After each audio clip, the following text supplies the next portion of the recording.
fait, ça a commencé en 2013-2014. Au début, je me suis intéressée par curiosité à ce nouveau sujet qui était le big data et le machine learning. Et puis à la même époque, j'ai découvert les MOOC. Et j'ai commencé comme ça à me passionner vraiment pour le sujet et à me dire je veux faire de cette spécialité mon métier. Et donc à l'époque, il n'y avait pas beaucoup de formation pour devenir data scientist.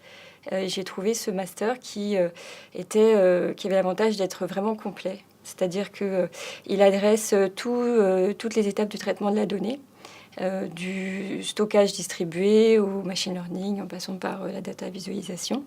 Et donc ce master permet à la sortie, à l'issue de cette formation, d'être complètement autonome dans le métier de data scientist.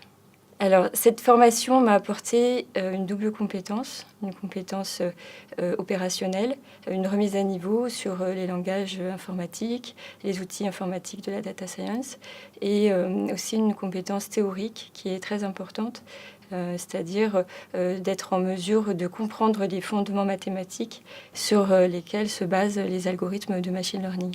Et donc c'est un aspect important parce que c'est un aspect qui permet d'avoir une bonne analyse des situations et une bonne méthode de travail.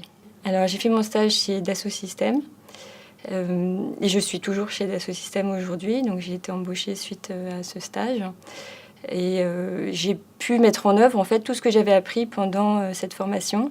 Donc ça a été une phase très pratique, très opérationnelle, dans laquelle j'ai eu la chance de pouvoir mettre en œuvre tous les aspects du big data et du machine learning, c'est-à-dire mettre en place des plateformes de traitement parallèle des données et des algorithmes innovants pour l'entreprise.